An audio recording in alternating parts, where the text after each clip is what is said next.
We're going to get started in just a minute or so, so if you haven't yet, go ahead and grab your seat, grab your drink, get comfy. We're about to get rolling.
Please welcome to the stage. He once rode in an airplane with Iron Mike Tyson, Dr. Louis Farabee, Chancellor, D.C. Public Schools.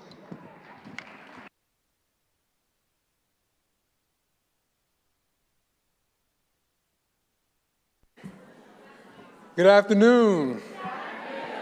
Just heads up, I was told whatever happens to ecosystems, that's what happens. So I'm excited to be with you today. As I look around the room, it's an honor to be with professionals across the U.S. and the world who are focused on advancing science, technology, engineering, math journey for our young people. As the Chancellor for the District of Columbia Public Schools, I'm proud to lead the over 52,000 students in DCPS. We're a district where we continue to push the envelope on STEM education.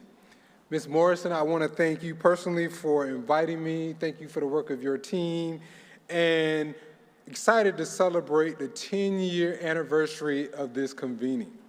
And think about where we are today. A decade ago, something special happened in the District of Columbia. That's right, we opened this hotel, the Marriott Marquis. Now, DC is known for its landmark buildings that stand above ground, but this structure is brilliant in a different way. It's what's happening above and below ground, actually where you're sitting right now. Now, I know that I'm in the room with some engineers, so bear with me, but keep me honest. I want to describe this innovative approach that was used to build this building. So, digging below the surface several stories into the ground, while also simultaneously building up, this hotel was a case study for this method that is currently still used today. Now, as educators, we know that we're building beautiful foundations, not hotels, and we're preparing students for STEM education now and for the future. As I think about the work that happens across our 117 schools in DCPS, okay. I'll stop and wait. As I started, they said whatever happens in ecosystem, that's what happens. So again, we have 117 schools, really proud of what our educators are able to accomplish in supporting our students. And about a mile and a half away, I was even reminded today that we have McKinley Technical High School, one of DC's premier STEM high schools. And I see a couple people representing that high school. But I'm reminded of a student I met earlier in the year. Her name is Aaliyah, and she saw that there was a lack of black representation for women in the field of STEM, and so she had her solution, and that she was going to be a part of that and change that herself. Now, we all know in STEM is not that simple, but she's done phenomenal work, and she's building her own STEM career. In fact, she interned with the American Biotechnology Association and conducted extensive research on bioremediation of cooking oil. And her research was so good that she created a manuscript that was submitted for publication for the Journal of Emerging Investigators. Aaliyah will graduate this spring. I can't wait what she'll accomplish in her STEM career as she's studying to be an anesthesiologist. Across DC public schools, our career and technical education programs provide students with many ways to earn industry certifications. They get an opportunity to earn certification areas such as architecture, aerospace engineering, and much more. Over 40% of our high school students are currently taking CTE courses, something that we're really proud of and something we continue to grow. Our top 3 courses are engineering, biomedical sciences, computer sciences, and then we have finance. Beyond workforce development, DC Public Schools is ensuring that STEM education goes across all grade levels. In fact, just far from here, we have Google DC, where we host our annual math competition. It's an opportunity for me to see our mathletes compete, and they get an opportunity to compete against their peers, deepening their understanding of math concepts, but they're also having fun as they do it. quality education and curriculum and hands-on activities and experience. It was a word that only meant something about biological research at the time. I'd like a show of hands of anyone that was there at that first convening. Are there, let's see. So interesting. There were about 100, I think there were 120, 130 of us. And now, many of those people have gone on to other things or were unable to be here. And all of you are the end product of that first cohort that Jan, Ron, Gerald, myself were privileged to inspire to come together in Washington, D.C. I thought I'd make a few remarks to you about those 10 years in a capsulized way, past, present, and future. 10 years ago, President Obama sat in the White House, and STEM was that biological research acronym. Today, actually it became an acronym, I should say. At the time, it was just a term. And our focus was on the infrastructure of creating this organization around a fundamental concept that children need to be at the center 24/7 of STEM education throughout their community, whether in the private, public, classroom, out of school, after school spaces, in the home, and ultimately in the workplace. And that child-centered philosophy, I remember Jan explaining this to me and being absolutely amazed with the notion that we didn't need to think about education from a linear perspective. And I'm so grateful to Jan for her incredible genius and vision and just being my bestie. Can we give her a round of hand? Give her a round of applause. Yeah, give her a hand. That was a huge lift to build an infrastructure. But all of you, like I say, are the end product of that. You now understand seamlessly in well over 110, 120? 120 ecosystems around the United States and the world, that you're part of an ecosystem. You interface with those subsets in your community who are equally committed to that child-centered philosophy around STEM. And over the years, you've been able to focus on building those coalitions. Now, as time has gone on, we've evolved, we've grown, and we've started to provide thought leadership at every level. The power of collective thinking has really taken root over this decade. 2 5-year plans of our federal government were designed in large part by the energy and genius of the STEM ecosystems. That is an extraordinary thing. The impact of this group over 10 years to be a national player is something that we all need to be proud of, mindful of, and quite frankly, continue to take advantage of in what are very difficult times. Today, we champion STEM, digital literacy, and we're all tackling the daunting challenge of responsible AI in the classroom and in every walk of life. How do we bring this new, incredible technology into our STEM ecosystem? I'm going to take a quick aside from my notes to say, yesterday at a meeting we had with a wonderful group of brilliant people about AI and about a project we're going to do in Detroit, I made some notes on the side of my paper and I said, Gutenberg Bible, and then I said, Encyclopedia Britannica, and then I said, Internet, and then I said, AI.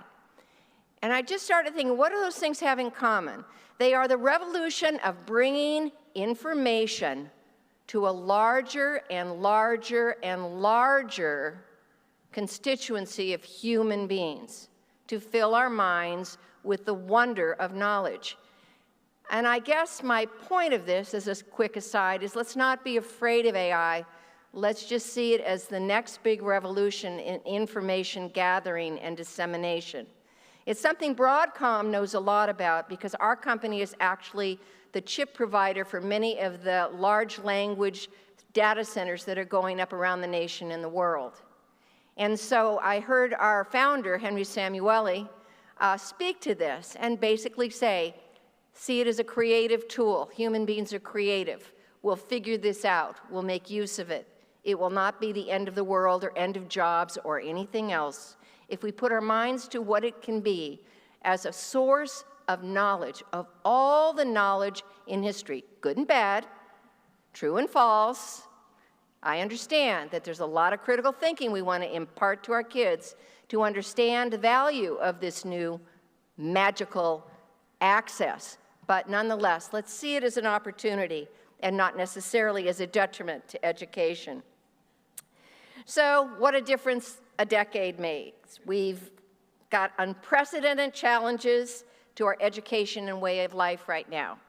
And I am going to just address the elephant in the living room for a few minutes to say funding and policy decisions have destroyed much of the fabric of education and threatens scientific inquiry, both of which are at the hallmark of what we do as people engaged in convening and putting together these ecosystems.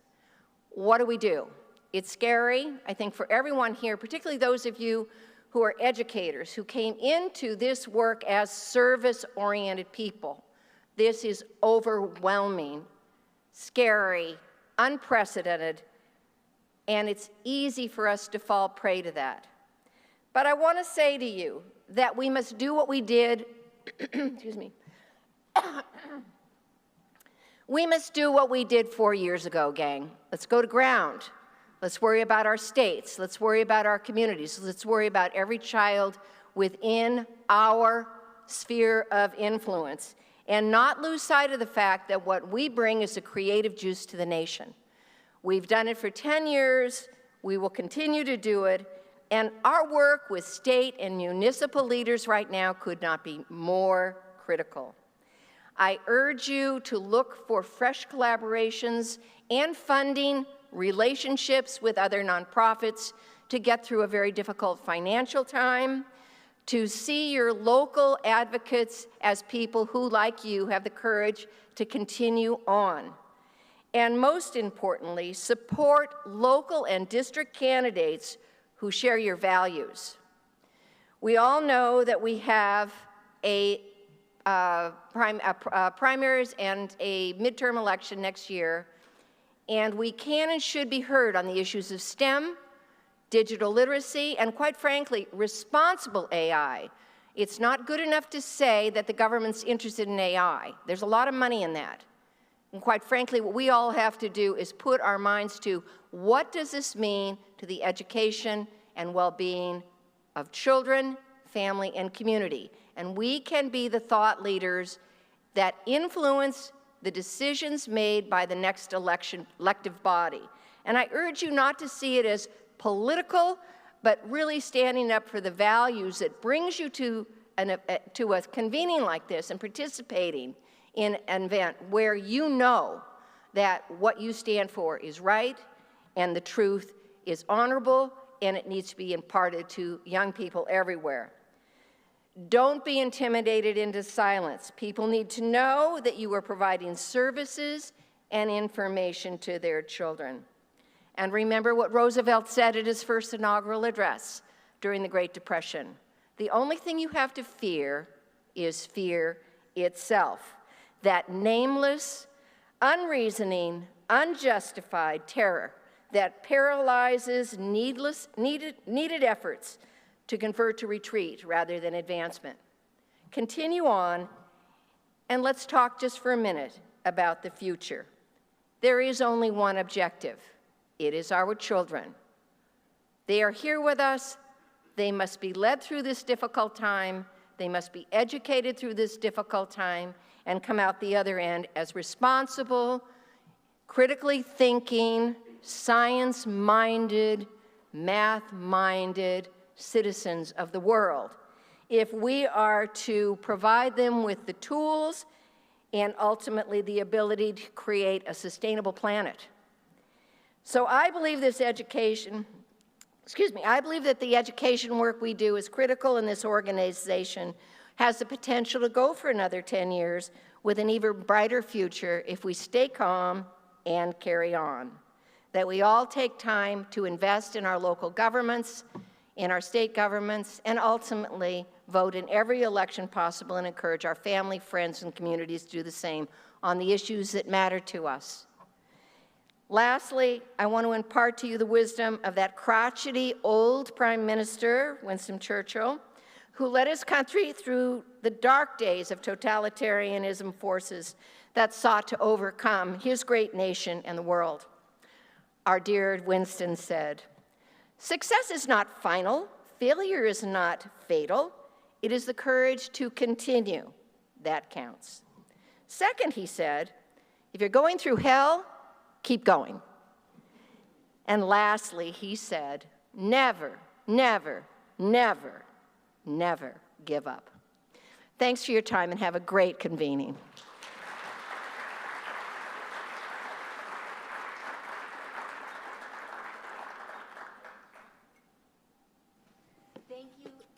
Thank you so much, Paula. As always, a great way to start the day. I am Jenny Frank, and I don't know if you know this guy. Hey, hi. Jenny, I mean, we've got to know, though. Do you have a fun fact? Okay. Do you have a fun fact since I didn't get to introduce you? I just want to be honest with you that we've spent the last 10 minutes arguing about whether or not I have to share a fun fact. Okay, so if there was some small whispers back there, it's because I said, Jeremy, no, absolutely, because he knows what my fun fact is. And it's a good one. Point, if I don't share it, he's going to share it for me. Okay, so I'm going to be honest with you. I'm not positive that it's a fun fact. It's actually quite possible that it could change your complete perception of who I am. But I'm going to be vulnerable with you, right? Because isn't this about ecosystems and about community, right? And about recognizing each other as humans and supporting each other, even when they share a fun fact that could be a little bit vulnerable. So here it is. When I was about 19 years old, I was a backup dancer for Weird Al Yankovic.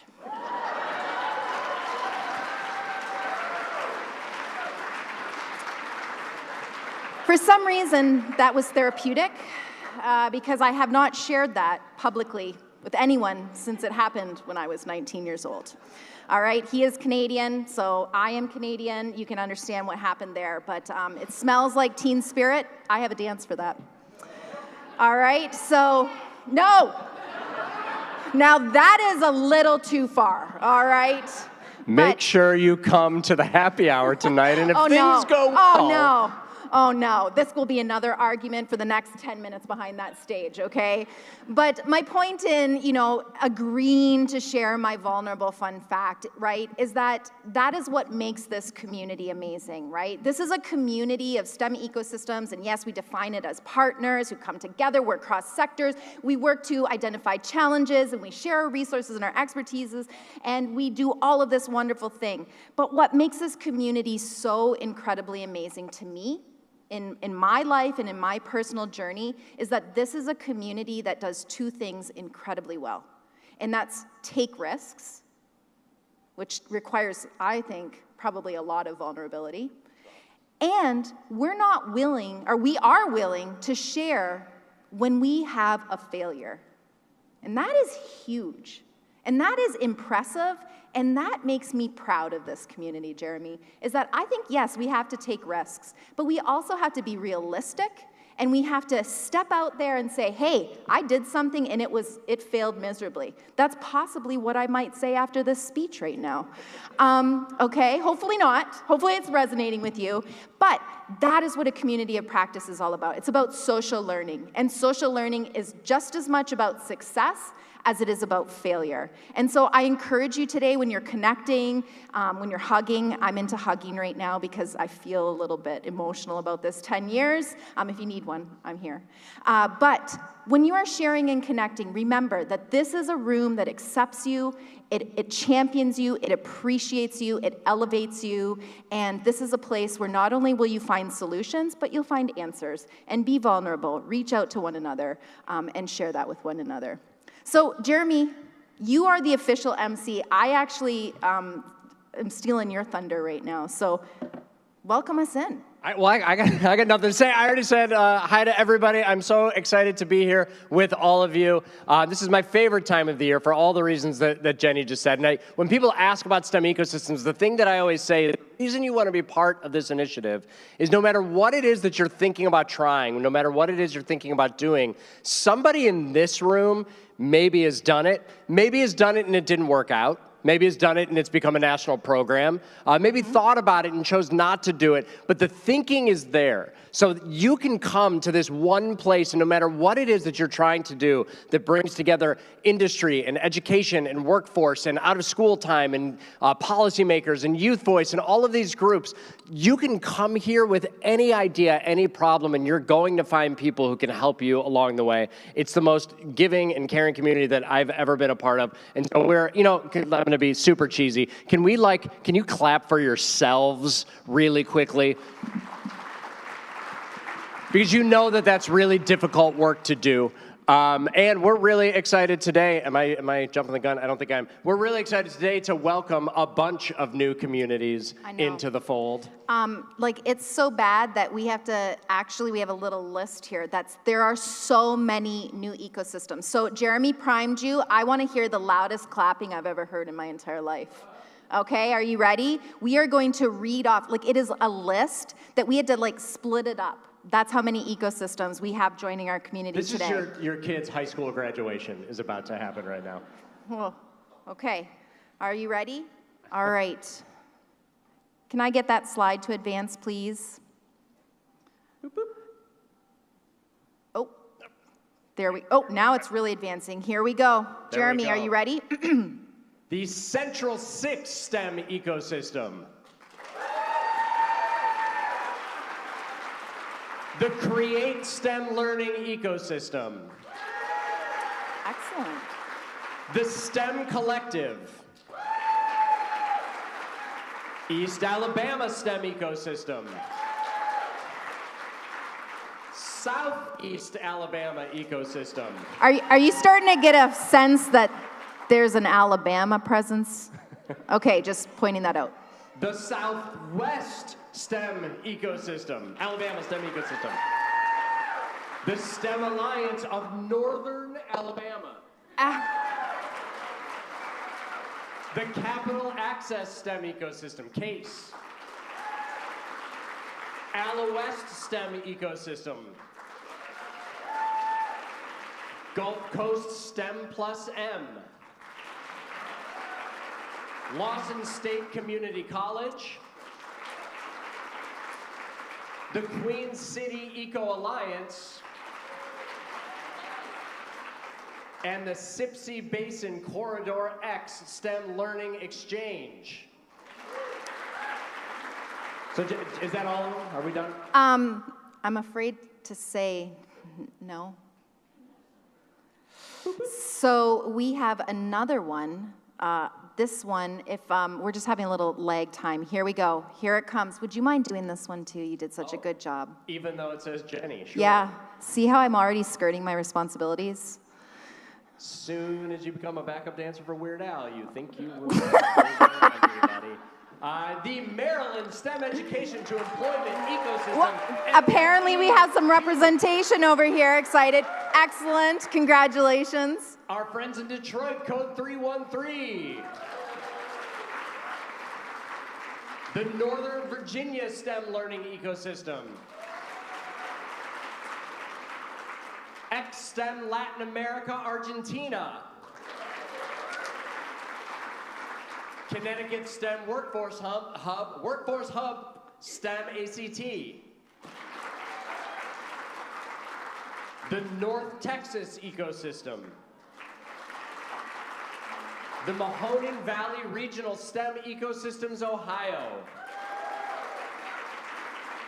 STEM Allies, Uganda. STEM Alliance of Northern Alabama. Oh, we doubled that. We doubled that up. Yeah, sorry. They're there twice because they're that good. Special. Safe. I did not prepare for this one. Sylacauga Alliance for Family Enhancement. Did I say that right? Yeah. Alabama. and the Show Me STEM Alliance Missouri. So, I don't know about you, but I think we might be onto something. Right? When communities come together, when communities are very thoughtful about who it is that they serve and the work that they do, I think that we recognize that working in community, working through ecosystem is really the best way to not only bring forward STEM programming, building career awareness in STEM, building bridges from formal education to informal spaces to college and career, but I think the thing that makes it so incredibly moving is that it's not just about programming, it's about community. And when STEM ecosystems really do the good work, they not only change access to programming, but they change the community itself. You bring about pride, you bring about excellence, and you bring an opportunity for every single person to contribute. And at the end of the day, when I think about what belonging looks like, yes, absolutely, it's a welcoming space, just like this one here today. I hope you feel welcome here today. But it's also about defining what contribution looks like. And that's what STEM ecosystems do incredibly well, is that they see you, and sometimes they ask you for money. But beside that part, they also say, this is how you can contribute to be a part of this community, and by being a part of this community, you will feel fulfilled. And Jenny, that's pretty awesome. I think there's only one problem that I see. Yes. And that's, we need like a place where somebody could go and see all of the things that are happening in STEM ecosystems around the country and around the world, and I think this is something that we've got to address. Yes, that was an excellent setup, by the way. So we are going to bug you to fill out a survey. I know you've never been to a conference before where there's been a QR code up here and asked you to fill out a survey, so I recognize that you're probably all very new to this. This won't be the first time, but it would be fabulous if you could do this right now at this moment. So we are in partner with the Innovation Atlas, that's the Henry Ford, and they are helping us to create a membership survey that will help us to leverage ArcGIS to create a community map, a searchable community map. You'll notice that we could ask you 1,000 questions, but we didn't because we're kind. But there are questions here that are gonna ask you a little bit about who you are. Are you a partner? Are you a STEM ecosystem? And then from there, it's going to kind of further ask some questions about where in STEM you are focused, about how you are interacting, what is your role and your purpose. And the idea is that we are going to have an ArcGIS interactive map that will allow you to filter and find friends. All right? If you came in earlier, you saw that there was 4 big TVs out there. That map during the happy hour tonight will be populated with all of our data in this room, and you will be able to find friends based on common things that you have in common, or maybe things that you don't. Wouldn't it be embarrassing if your state is the only state that That's a very good doesn't have point. information out on that map? That'd be so embarrassing. Jenny, I have a question. So I see our friend Beth Demke over there, who's at the North Dakota STEM ecosystem. It's a statewide ecosystem. It's not a small region. How is she entering this? When it's asking for a city, what should Beth be doing? Well, we talk about this all the time because ArcGIS is pinpointing a specific location, right? So I'm going to give you my answer, but this map is our map, and it will grow and evolve as we do. So my answer would be identify your home base, that one spot where your pin can drop. But when you're defining or giving a little bit of background, make sure that you put in that you are statewide, that you are national, and so forth. Does that make sense for right now? And then, as we evolve and this map kind of changes over time, we can be more mindful that there are some partners that aren't just site-specific, right? That they're doing incredible work all over the world. Are you ready? I'm ready. All right. Well, we are going to transition to a panel right now, but we actually have somebody who couldn't be here today. So sad. I know, I was kind of sad. And we're going to cue that up right now. It's just a little message from, one of our friends, especially one of Jan's friends, who kind of is reflecting a little bit on, 10 years ago, what maybe the STEM ecosystem initiative first looked like in Washington, in a basement with a whole bunch of pillars, I hear. So let's go. Hi, everybody. This is Kumar Garg from Renaissance Philanthropy. I want to congratulate the STEM ecosystems on celebrating their 10-year anniversary. I'm sad not to be there. I remember 10 years ago actually hosting the start of STEM ecosystems, the 27 original communities in the White House Conference Center, celebrating and kicking off this amazing community. And it's amazing to see the growth to now more than 120 communities, going global and continue to thrive. The thing that I reflect on when I sort of think about these 10 years is really like how much this community has grown and like how much it has accomplished, and yet the challenge ahead of us.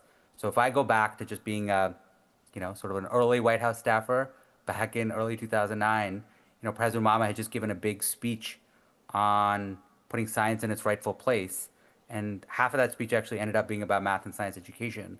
And so Jan Morrison was actually one of the early people I called. I was told like, hey, we should try to do more on this. Maybe Jan will have ideas. And she just jumped in, started to build out a list of everyone I need to call, and actually helped me organize the first White House meeting that had everyone from the Business Roundtable, the Chamber, to a number of from the NGA and others there. And then 5 months later, Jan was there when we had President Obama standing with a first robotics robot and us announcing the first major STEM initiative and the first major science initiative of the Obama White House.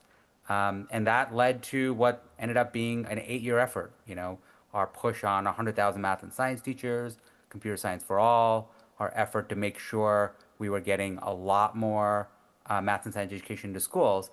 And STEM ecosystems was actually one of our big areas to really say, how do we make sure this thing that Jan would say to me, which is, I feel like we're often fighting a forest fire with 1,000 eyedroppers, like that's not what coordinated action looks like. We need to be part of an actual integrated network working together.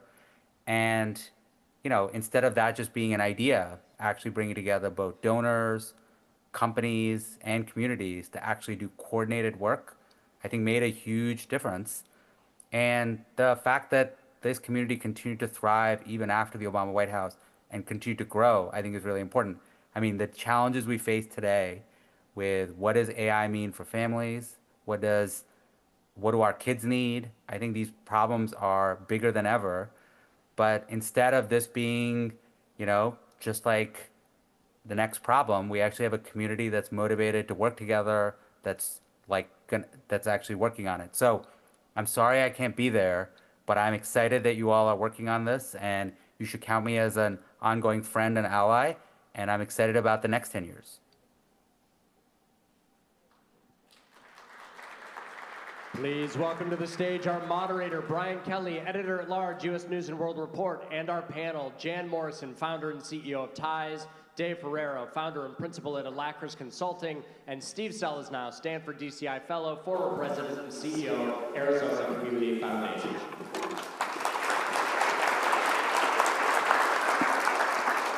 Thank you. Welcome to everyone. I'm very honored to be here.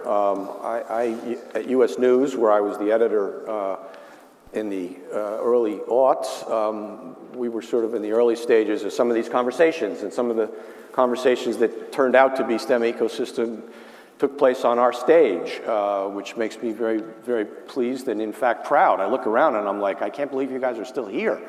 I had no idea this was going to scale as much as it did, and it's great to know. We've kept up our part of it. As you know, we rank STEM high schools, which is, I think, a powerful way of evaluating, and we still do convenings related to STEM and journalism related to STEM.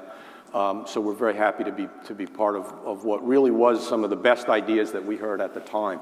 I thank Broadcom and Paula. Those were terrific remarks, Paula. And Broadcom is, if we're doing a history, Broadcom really has been one of the spines of this.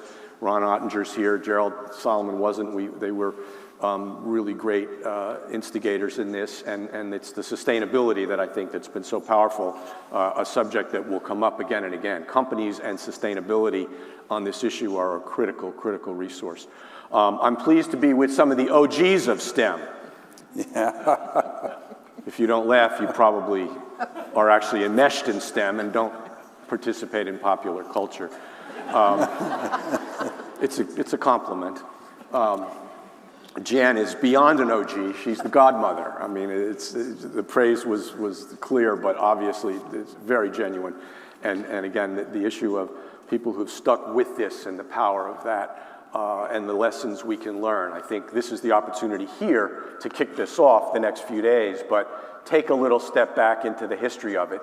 Understand where it started and some of the things that did and didn't work, which is always valuable, I think. And then take a little look. I want to ask these folks a little bit about trying to pitch us forward a little bit. I know there's going to be a lot more discussion of that to come. But let me start with Steve, because you were kind of early in this, yeah. and early with your hand on some of the money. You know, we never want to make a distinction between the education and the policy and the money. So I'm always looking for where, you know, follow the money as well. So Steve, with Gates Foundation and sort of a lot of the early initiative, how did we start this process? Yeah, well, thank you. It's just I'm going back to 2005, and some of the work started before then. I had just gotten to Seattle, and I always had an interest in STEM. I opened the STEM high school. You heard Dr. Ferrero talk about McKinley Tech. We reopened that as a STEM school when I was a STEM high school, the first STEM high school in the city back in around 2002. So I was involved with it, and I got the Gates Foundation, and we were working on small high schools at the time, and STEM was part of that. And when you take a big comprehensive high school and break it into 4 smaller schools, STEM was a great option to do that. And we're also supporting just converting schools to STEM schools as well, in places where it would work. And we started in Texas. And I'd like to say it was the idea of STEM, not the money we were able to put behind it. But at the Gates Foundation, as many of you know, they have more money than God. And so you could do a lot. You had a lot of influence and power with that money. And we were able to create, Dave may remember the exact number, I think it was close to 100 STEM schools in Texas. It might have been 50 or so. We put in $25 million to create that. And we thought, you know, what if we had all these schools talking to each other? We could create a network in Texas, and we worked on doing that with Jan as a partner. And then we said, well, you know, we were always interested in scale. How could we make these networks? This was what it was called way back in those days, nearly 25 years ago. How could we do that in other states? And we went to Ohio, and we tried to do what we did in Texas, and we failed miserably because the governance structure in Ohio was very different than the governance structure in Texas. In Texas, the governor could command, you know, 100 STEM schools, and if there were money, that would happen because the governor said it would happen. In Ohio, you were bound to fail if you tried to do it that way. All change had to rise up from, I used to call them the 5 city-states of Ohio. And so we learned from that failure that you could create a STEM network and you didn't have to use the Walmart model of scaling where every single place looks the same as the last place, that there was power in difference, and that you build it around the people and the STEM resources of that state in the way that state wants to do it, and you'd have more success. So that's kind of how we all got started on this, thinking we could do this nationally. Yeah. And Jen, you came in that first Texas process as well. Yeah, I did. In fact, it was really pretty interesting because we had been working with Jim Shelton, right, who was deputy at Gates. This is right after Gates, the foundation was created, and trying to put some schools in Baltimore in the small high school program. Right. And I had gone on vacation to Cape Cod, as we always do, in August, and got a call from Jim Shelton, and he said, "What do you know about Texas?" And I said, "Great barbecue."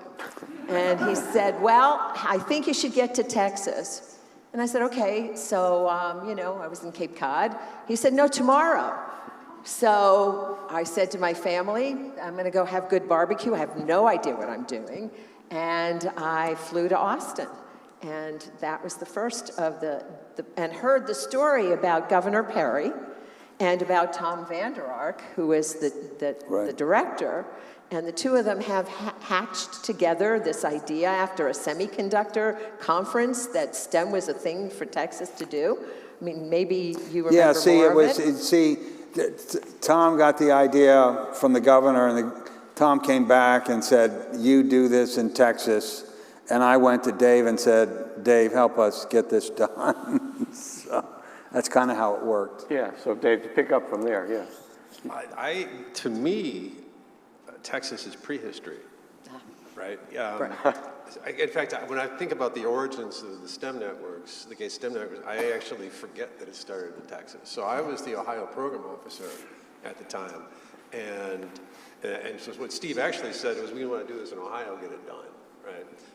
So that was sort of the beginning of that sort of model of STEM networking. Was in that 5-city state mix that Steve was talking about. What more would you like me to elaborate on? Well, how it transitioned. So I appreciate the brutal honesty here. Good, large failure, large expensive failure. But obviously we learned.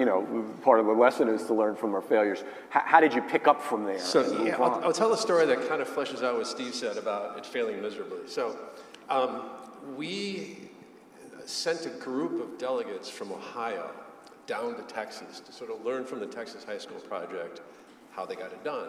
And it was a mix of like the Business Roundtable group and one of the major funders there, and I think a couple of like higher ed people and school reform people. And about a half dozen or so went down, and I think we sponsored them. You paid for it. Yeah. And we did it. Okay. Were you there? Oh, wow. Okay, so yeah. Jen will be able to flesh out even further. It happened on Tuesday, or let's say, right? I come into work Wednesday and I get a call from the head of the Texas High School Project. He goes, yeah, Dave, those Ohio people, he goes, they couldn't agree on the time of the day. They started squabbling in the meeting and they had like none of their ducks in a row. And the people in Texas were just like, I don't know what to do here. Right. So that story continues. And I think this is really important, Brian. Yeah. Because you talk about when something fails and you're just going to keep doing it. Ohio had to work. There was no question that Ohio had to work. And there are gatekeepers, like we all know. Ohio, out there, right? Lots of us are there, right? We know, and we said, this idea of a field trip is a good idea. And how about if we rethink this field trip? And we did with Rich Stoff, who was the head of the Business Roundtable. I think that's right. Right. And we decided we would go to High Tech High in California and go visit out there and visit Larry. And then we would go to Denver Science School for Science and Technology, DSST. And we would take a cross-sector group. We were going to take all those city-states and representation. And we were going to take the people from the legislature who were, at this point, very vocal about the fact that STEM was not really for all their populace. Right, Steve? I think they were worried about that. Yeah, it was, she's now Congresswoman Joyce Beatty, who said to me in a meeting in Columbus, I haven't seen a STEM school that serves children of color.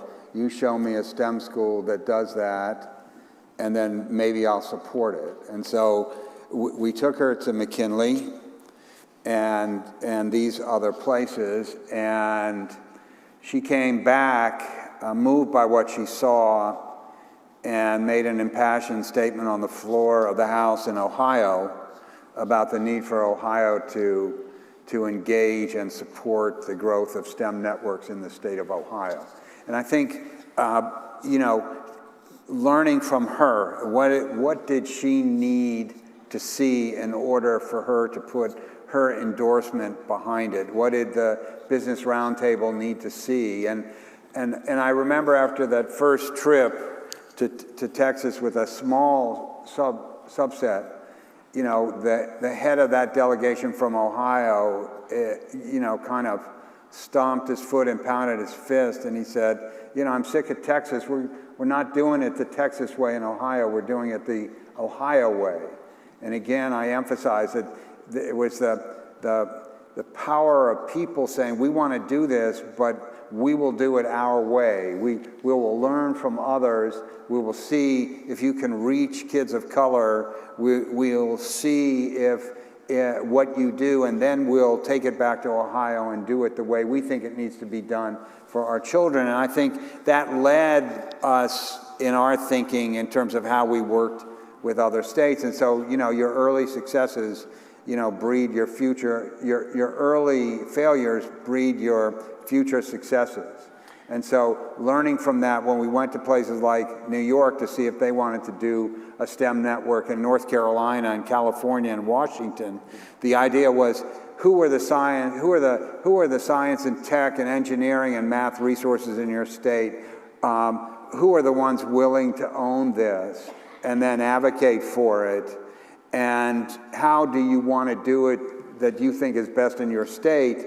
And then us coming in with saying, okay, we get your vision, here's now the money for you to do it, instead of leading with the money first with our idea, but bringing the money behind the states and their designs and their ideas. I want to pull out some fundamental lessons where I can, and I think, Dave, you sort of highlighted this before. If you take a step back, the lessons seem to be not top-down, or maybe top-down might work for a few places, but really more of a bottom-up approach. Was that kind of the insight that came out of that? Did you realize that at the time? You know, in the STEM work, and really in all this sort of the work that we did, right? We're a national foundation doing local work. And one of the first lessons we learned is you just can't parachute into a city and say, you know, here's $10 million, do this. People, if you don't have ownership, if that ownership isn't genuine, and if people don't actually believe in the mission behind the initiative you want to do, it's not going to work. So this is true in Ohio and spades with respect to STEM, right? So yeah, it's really, I would call it more of a tension between the opportunity for support and matching that to the genuine needs of the community. Does that make any sense? Yeah. Yeah. Yeah. What was a breakthrough, Jan, in terms of which I mean, regionally? Where do you think back and say, wow, that we really got the formula? Well, I think that the fact that it wasn't a formula, that what we found out, to Dave's point, is that you have to design. You have to bring the user in, you have to design, you have to find where they are, and you have to understand exactly what success looks like. Mm-hmm. If you understand that, then you can reverse engineer, you can create the processes, but it's about the champions. And I look around the room, and Frank Creech is there. Frank from North Carolina, and Burroughs Welcome, and Sam Houston, right? Alfred May, and I can keep going, MCNC. And we wondered about how that was going to go because Research Triangle Park is such a strong force there. But it's an amazing set of ecosystems in North Carolina. Do they look like New York? Not in a million years. Because Donna DiCiotto at East Syracuse, Manoa, as superintendent of extraordinary value, figured out what that would look like in her own community. What did the southern tier look like? What did Albany look like? And to your point about the top down, remember we tried to have SUNY run the state? Yeah. And that didn't work so well. But when we asked them, the hubs, to do it themselves, that was a beautiful thing. It was magnificent. Okay, well, let me push you on that because it's a lovely thought, community upreach, and it's what we all want, right? But there's no formula, okay, which this is a scientific community. That should be slightly troubling. There's no formula, and there's no there to start with. What's the spark?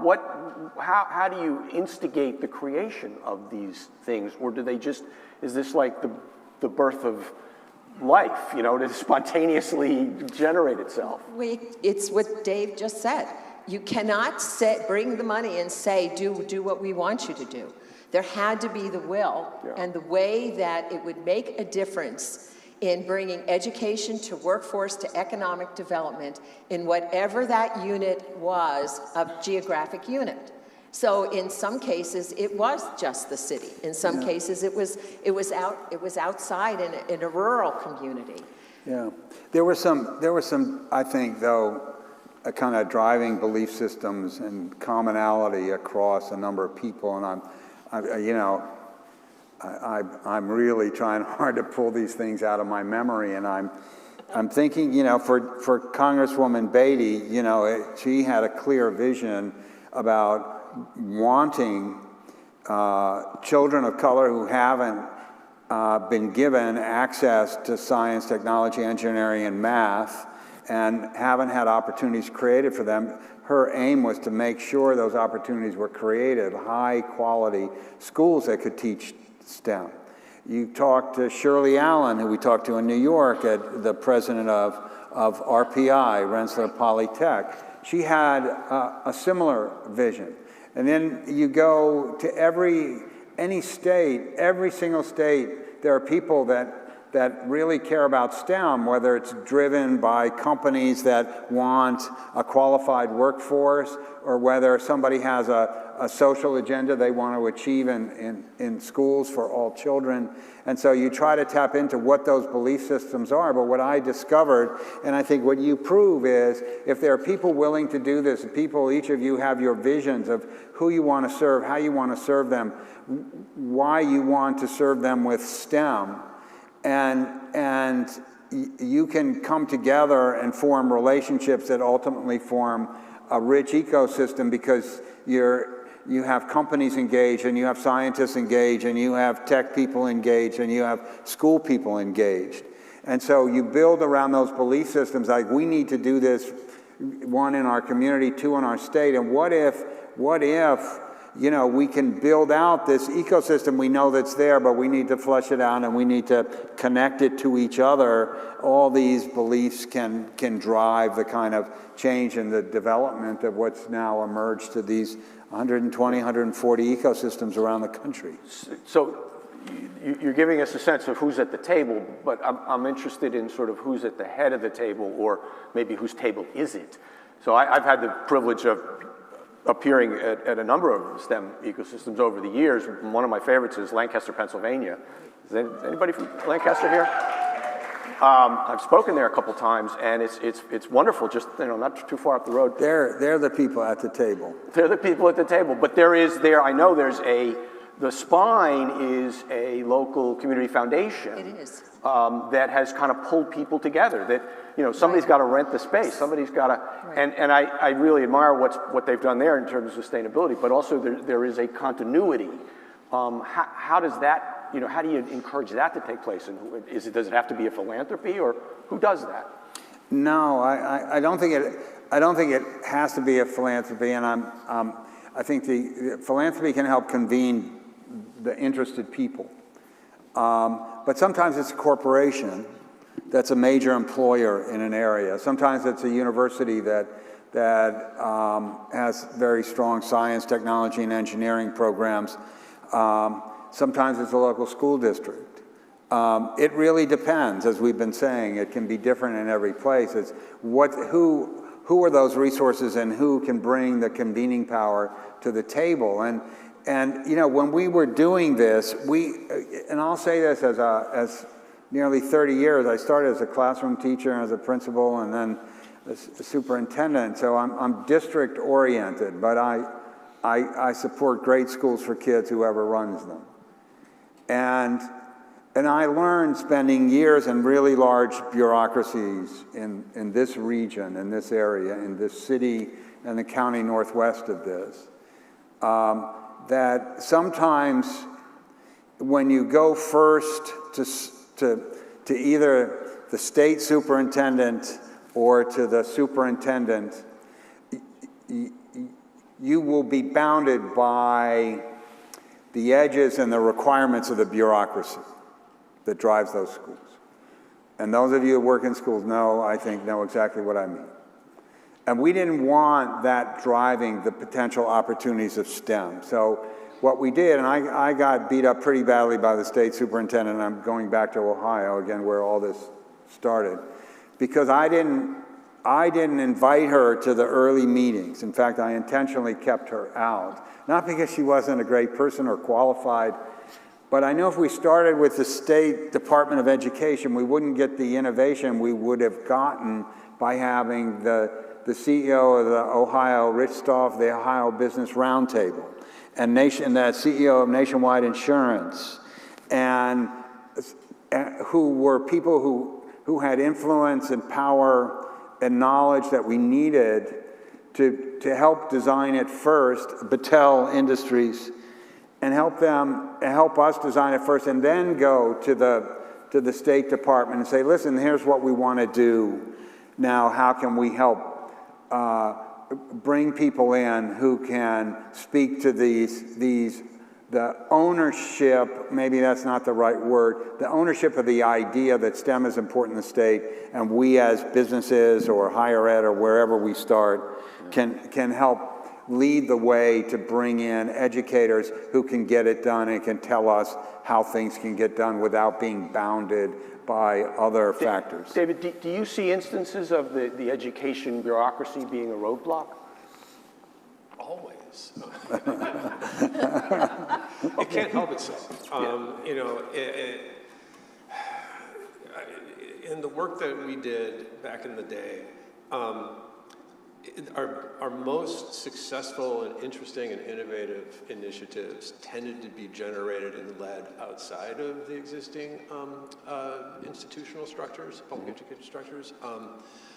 Inside, they tended to get chewed up, right? So we had to make sure there was a balance of power such that the external parties were able to sort of overcome, I suppose, and short circuit some of those bureaucratic tendencies to sort of clamp things down.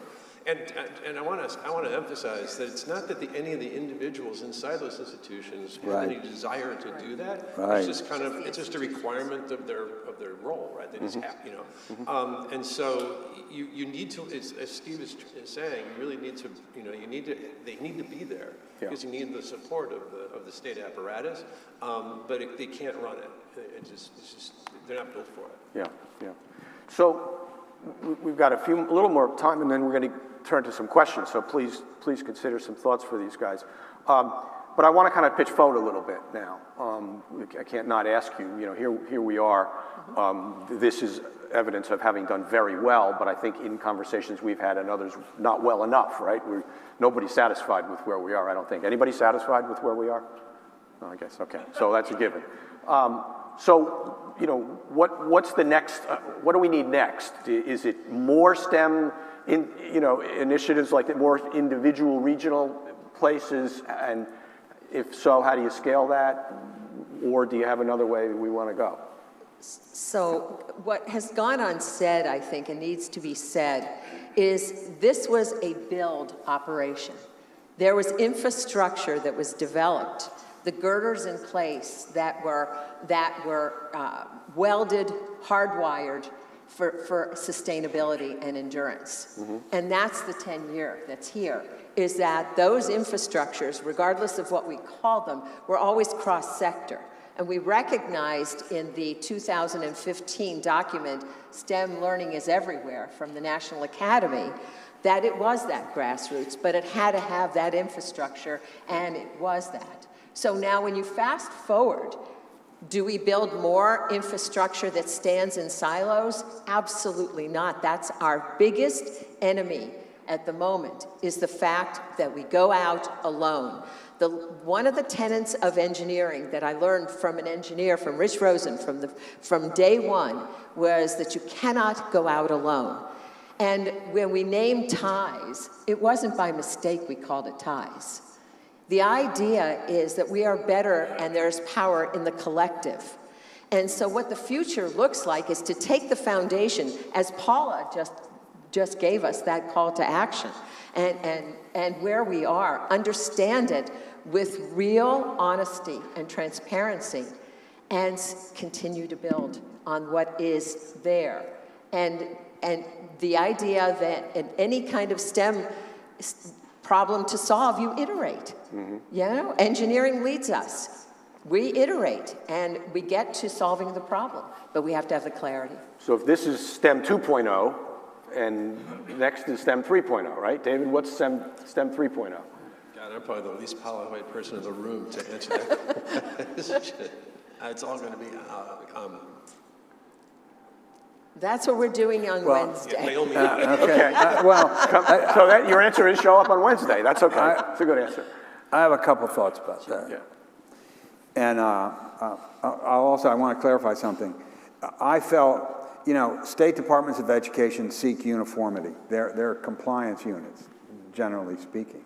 And that was one of the reasons we didn't want to work with them at first. I want to clarify, there wasn't some other nefarious motive, is that we weren't seeking uniformity. We were seeking the opposite. We were seeking idiosyncrasy, difference, that you could build ecosystems, you could build, in our language, networks, and each network could be different, but they could achieve the same outcomes for students, and they could achieve the same STEM ideals, but be very different organizations based on the people who develop them and network them in their states. I think right now advocacy, I think Paula alluded to it, I'm going to go a little stronger. If we in this room, the power of this room, and all of you in all your states, do not assert your belief system about kids and learning and STEM and the funding STEM needs. We have seen science defunded. We're not talking about defunding the police, we're talking about defunding science. We're seeing it, it's happening, it's a fact. It's not a political statement, it's being defunded. You can't separate STEM from science. And so you, as advocates in your communities, and leaders in your communities, you all have voice, you need to use it, and you need to use it where you are, and I think that's part of STEM Point 3, to advocate for the funding that is necessary to keep you growing and expanding your ecosystems and touching more and more kids who are benefiting from what you do. And if you don't, and if you're silent about what you see happening in your state about what's being defunded in education and what's being defunded in STEM, and when you get told that, we can no longer support your program anymore because we don't have the funding, you got to stand up and you got to fight for that. You're a powerful, effective voice. So I think that's clearly necessary. And the other thing is to go back to the network idea and the ecosystem. Ecosystems can talk to each other. So the more you can learn from each other in all the different states. Obviously, there's a lot going on in Alabama. I'd be heading to Alabama and see how is that happening? That's pretty effective. But looking at how you can scale with each other and how you can unify your voices and learn about what's working in those places and really strengthening across ecosystems. David and then Jen. Yeah, I do have an answer for you on the 3.0 question. One of the things I think we learned over the last 20 years with STEM initiatives is if you lean too hard into the voc ed part of it, right, that we need to produce more computer engineers or we need to produce more coders or whatnot, you fall prey to the sort of the vicissitudes of the labor market, right? And you end up with a lot of blowback and a lot of loss of credibility if you go out there telling the world we need to populate the planet with more coders, and then AI comes along and they're all out of jobs, right? If there's a STEM 3.0, I think it's a STEM 3.0 that leans more heavily into the skills, knowledge, and habits of mind that go into being a STEM creative or an innovator, right? There are the kinds of skills of adaptivity, of flexibility, problem solving, creativity, et cetera, those are really what are valuable in STEM education. It's not whether a certain kid goes on to major in biotech in Ohio State or something. Yeah. It's about those underlying skills and dispositions. And if we could make that the driver, I think that you have an infinite horizon for that kind of That's good. That addresses the AI question I wanted to ask. It's not your uncle's STEM, right? Right. No. It's not your uncle's Oldsmobile. Does anyone know that? No. God, no one knows any of my references. Right. Not your uncle's Oldsmobile. It was a great advertising slogan. Sold a lot of Oldsmobiles. Jen, you were going to make a point on that. Yeah, I also want to make a point that this is a global community, that we speak about the community of practice, and that is the collective of all the ecosystems. And it is past our own borders. And that was not something that was in the blueprint. That we didn't go to seek it, it sought out us. Yeah. And I think the power in the fact that countries, Kenya is here, Tom is here. Tom, I think, how many of these? 8 you've been to? Or maybe it is even 10. And the rest would be here but for visas. We have to understand that we need to learn from all of us. Yeah. and that regardless of the geopolitical nature of our world right now, there are children, we're all teachers, and there are communities that we can learn from and that, that have bearing on what we see is a future for not just the immediate, but we have to actually get to that. What does it look like in 5, 10 years? And always have our grasp on the fact that we don't have to go it alone. I think right now it feels very isolating in our world. And we look around, it is not isolating if we actually activate what we've all created. Interesting. Picking up on your point, Steve, about advocacy. Remember when we did our first STEM conference, National STEM Conference in 2012 in Dallas, and the CEO of a very large company had a statement that stuck in my mind. He said, communities can choose to fail. The problem is evident. Communities can choose to fail by not addressing it. This is obviously a bunch of communities that have chosen to succeed. Right. But what about the communities that aren't getting that message? Which raises the issue, is half of the question, half of the challenge, a marketing problem?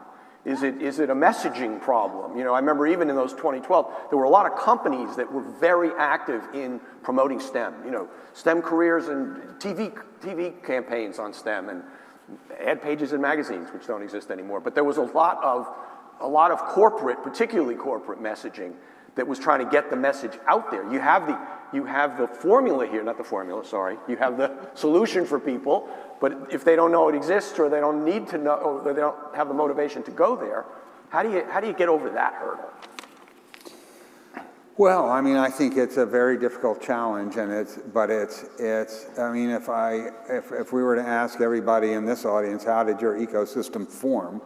What drove it to form? How we get that message out to others? How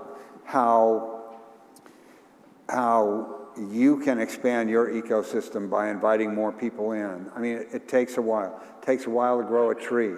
And if you ask me 20 years ago when we were doing this, 15 years ago, I come out at 2010 when I went to Arizona, but I funded STEM there. So if I go to 2015, 10 years ago, this didn't exist. If I go back to 2005 to the Gates Foundation, this did not exist.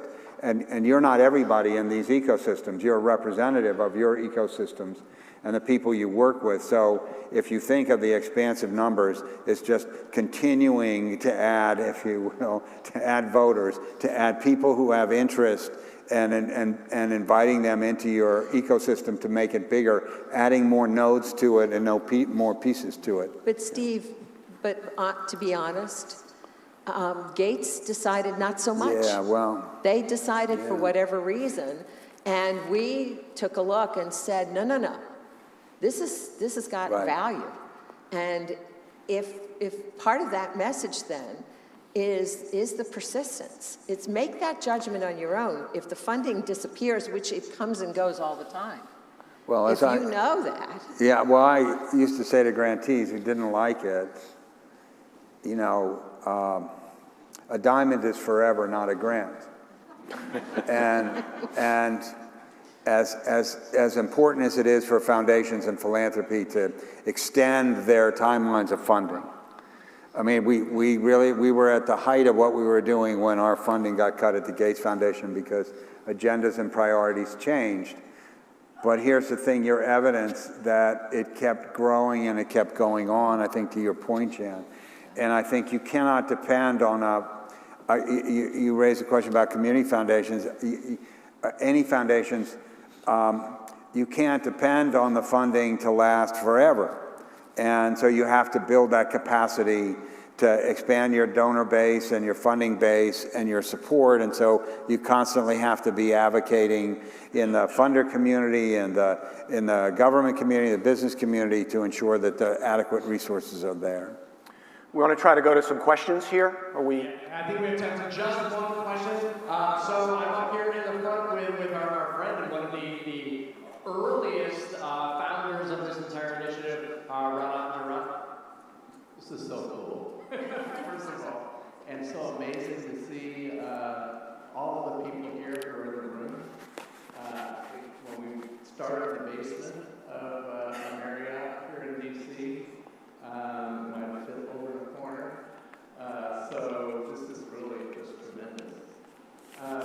just wanted to highlight a couple of things quickly. First of all, the fact that you both, representing the Gates Foundation at the time, took this nationally, that you put it on the map with such a thing as a state STEM initiative. I was in California at the time. I think, Dave, you were leading the California work. That made all the difference. Yeah. It opened up possibilities because you took leadership. And Brian, same for you. I mean, U.S. News and World Report, the conferences you put on, with the great work that you did, it made a difference. Now it's different players today. I would say corporations have stepped up in a big way. So climate foundations are still there, but it's more corporate led today than it was. And that's a huge difference in 3.0 than today. So I would ask each of you to reflect a little bit, or I would say one more thing. It takes a champion. Maybe different in each state, but it takes a champion. It might be a school district. In one state, it might be a university. In another state, it might be an after-school network. In another state, but if there isn't at least one champion, and if the funding community is not behind it, then it won't happen. Those are the two key ingredients, I would say. But I would ask you to reflect a little bit on, the leadership roles that you played and the difference that made at the time, and what lessons that might mean for all of us in 3.0. Hey, I'm asking the questions here. Why are you getting off, Ron? Come on up. You want to? Well, I'll just say very quickly, we're journalists. I mean, we looked at it as a story, as an issue, as a problem. The thing that was really the revelation for us, going back again to 2007, 8, 9, was the jobs and the education disconnect. We were seeing, we have so many rankings, education rankings, various majors, one thing and another over here, and then we have, great jobs over here, and they weren't meshing. And we said, that's a story. So we really did, a lot of work, a lot of research, interviews, stories, eventually turned it into data projects and into convening, which I think is the role we can play, is to try to bring people together. So we will continue to do that, and we're very happy that we were able to play a role in moving this forward. So thank you for the question, Ron. Appreciate it. I fed that to Ron. He was going to go. Go ahead. I was going to key up you guys because I wasn't sure I understood the question. Well, I would say that the three of us were a very odd choice to be together. We were. We didn't come to this with like minds necessarily, and I think I think that was an enormous power. I think when you're talking about champions, you're not always talking about agreement. You're not always talking about rowing in the same direction. I think the opportunity to be together as a team and have our different perspectives join at a time when we could, because of the Gates Foundation, could make some difference, and it was important. But I also want to mention the same thing applied to the states. And there are names that have gone unsaid. Mm-hmm. In every one of the states, as we created those networks, we asked somebody to manage that. Right. And those champions, Margaret Ashita in New York, and Carl Rectanis in North Carolina, and Stephanie Couch in California, and I can't remember who was in Washington State. Carolyn Landau in Washington State, and who was in Ohio as well was Rich Rosen. Pretty much Rich, yeah. It was Rich Rosen who managed that. But for them, I don't know that we're here today. I really don't. And I think when we have to take that seriously, because when we move ahead, the champions that we have before us will spawn new ones, and we have to have space for them.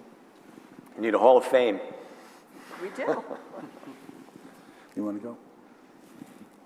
Yeah, I'm still not sure I understood the question. but like, well, yeah. Moving ahead, what are we, Oh. what are we are thinking on our reflection? Well, let's see. Yeah, having a champion is a good thing. It just feels. No, I'm going to start spinning if I do. And this is telling us we have like a minute and a half. Okay, I'll take this. Okay, so when we started, and I had this notion that we could build these networks off of true network theory, because there is one, and that it would work for this, and it could work. Wasn't positive, but believed in it.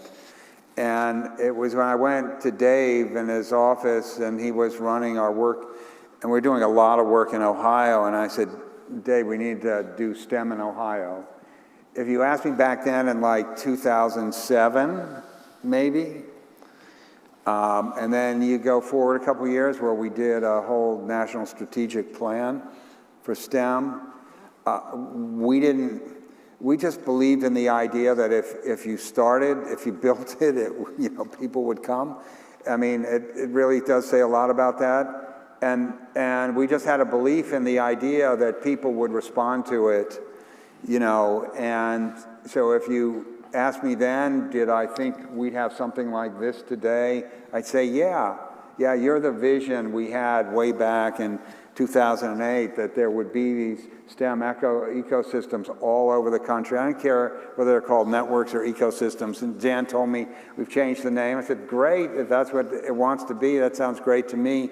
It wasn't the name, it's the work that you all do, and that there would be so many people across the country doing this work and spreading and expanding and seeing all those new ecosystems. I'd say, yeah, that's what we were envisioning. And you made that happen, so I'm very grateful to all of you who are doing this every day and have bought into this idea and are fighting for this every day. All right, well, thank you. Please give a round of applause to the three people who've had a big impact.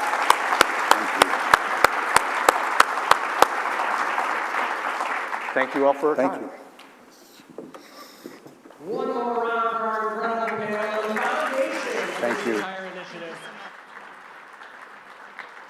You may have sort of, I have to vamp a second while Jenny clears some chairs off the table. You may have sort of noticed that part of the theme this year is looking back to look forward. And that's what we're really hoping that all of you, whether you're brand new to STEM ecosystems or if you've been here for 10 years, what you're doing this week, especially on our final day on Wednesday, is we're going to be thinking about everything that's happened, every lesson that we've learned over the past 10 years, and how those lessons can inform everything we've done. I really loved Steve, just said as he was, one of the last things he said, if you had asked me 10 years ago if this would be happening today, and I would have said, yeah, because this is what's needed. Really, really an incredible moment. All right, I know that I need to get out of the way so you can hear from our very, very good friend. So I'd like to welcome to the stage now, he was once cast as Wakandan janitor number 7 in the Black Panther movie, our dear friend, astrobiofuturist, Billy Almond.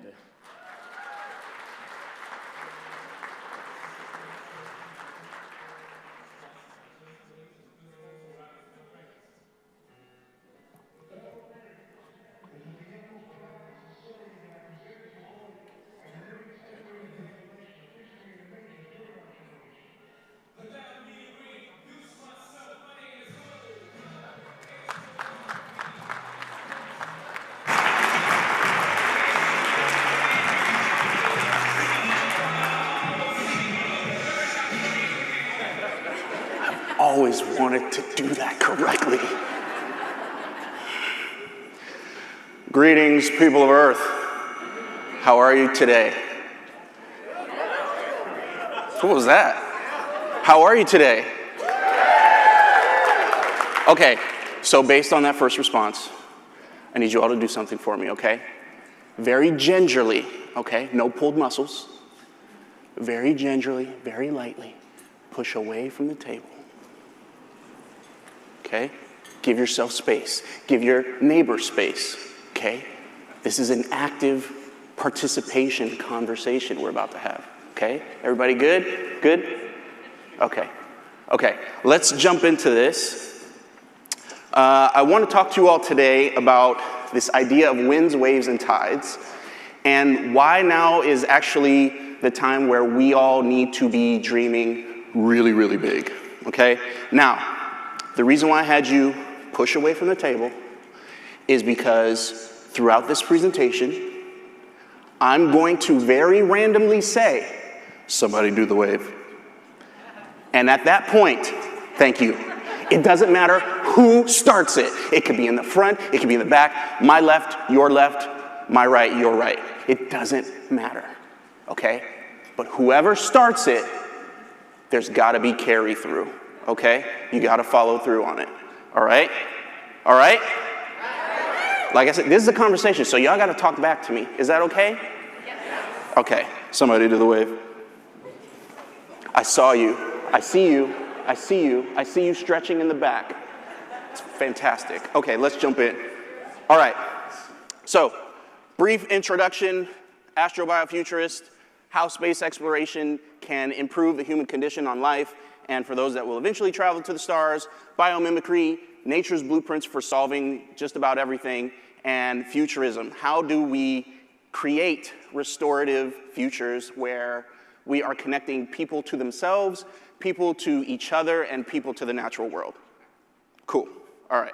So essentially what this translates into is that I connect people to nature's blueprints, and the reason why I do that is to help leaders and organizations translate things that feel impossible. What I've discovered recently is that impossible is a relative term.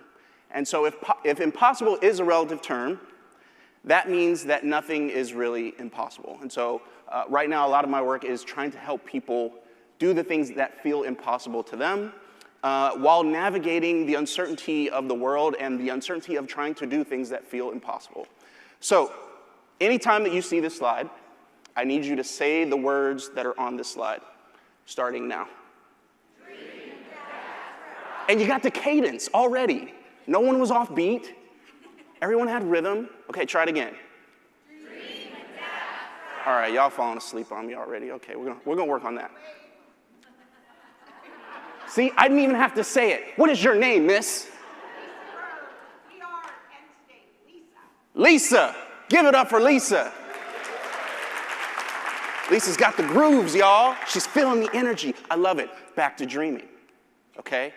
So what I wanted to do is kind of just, we're gonna circle back to dreaming in greater detail later, but I wanted to kind of set the stage for it right now. So would you all agree that right now things feel a little in flux, feel a little not as, the ground beneath our feet is not as stable as it once was? Is that something you all would agree with, right? Would you all agree that there seems to be a sense of a lot of constant change going on right now? Is that safe to say? Would you all agree with that statement? Right now, this is the current state of the world, right? It is this ocean of uncertainty that we find ourselves in. And I have news. It's not good news. It's not bad news. It's just news, okay? This is not changing anytime soon. This is our new reality.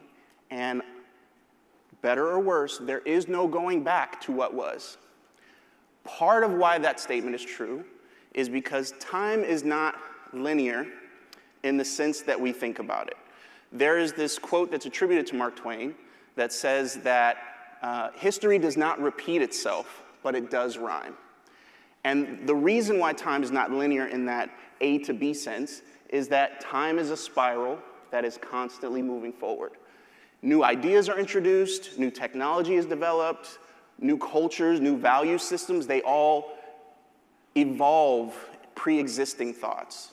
So if you were to take a minute and you were to think about what right now feels like it is rhyming with, the rhyming happens when we're progressing in time, and on certain parts of the curve moving forward, there's an echo to the past of something that rhymed similar, right? But again, because things have changed, they're not quite what they were before. And so what I like to remind people of, especially in this period where I think a lot of people feel like we're rhyming with very specific periods in time, is remember what happens after this particular part of the curve when we do the work, what tends to happen next. And if you can think about what rhymes next after that work is done, there's actually a lot of hope and optimism in the past waiting for us to uncover it and leverage its strength. So with that in mind, I'm going to keep going. I'm going to talk a little bit more about this ocean of uncertainty, a couple of things that are kind of attributing to it, right? There is this convergence that's taking place where we have all of these interesting dynamics that are popping off all at the same time, and they're starting to interact with each other. And this is also contributing to this sense of a new fluid state that we're finding ourselves in. And so you have these multidisciplinary incursions. A lot of people ask me, astrobiofuturist, what is that? How does that come together?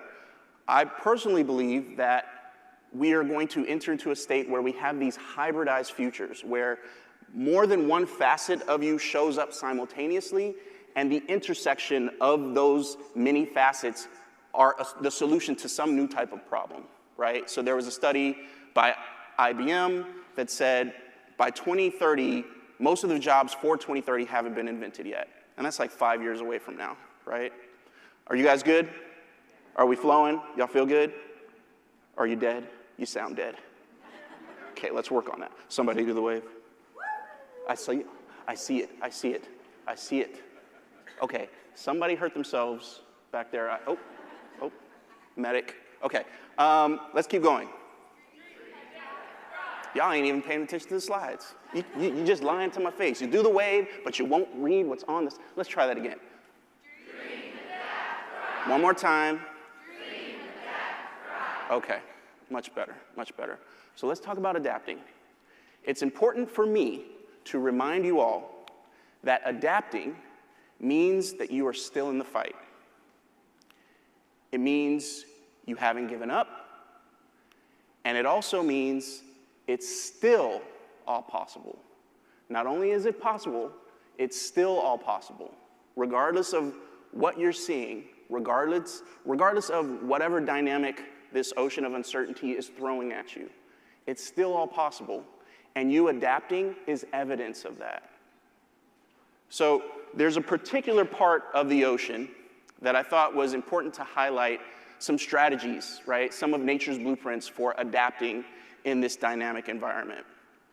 And this area of the intertidal zone is a particular place that has a lot of really unique characteristics that I think are important to highlight and draw some other inspiration from. So the intertidal zone is this area where the ocean meets land, right, between high and low tide.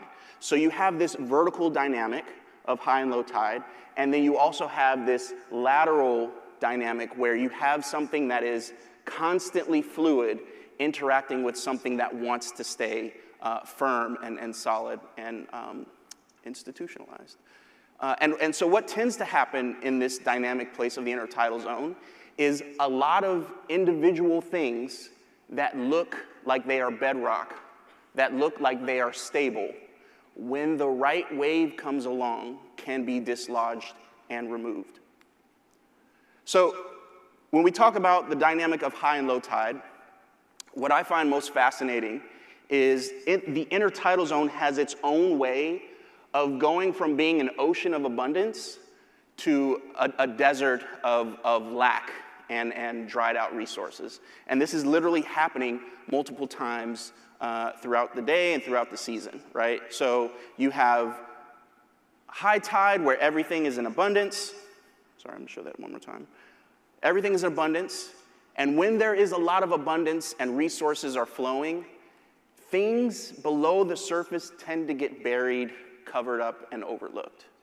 But when those resources dry up, that is when a lot of things that were below the surface become exposed.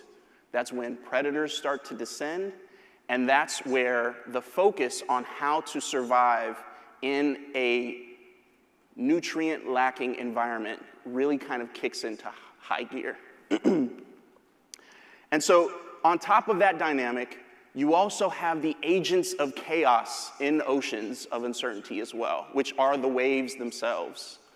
And so anything that lives in this dynamic has to be able to survive that high and low tide desert to ocean flow, while also engaging with the waves in a way that not only allows them to survive, but also thrive in this dynamic environment.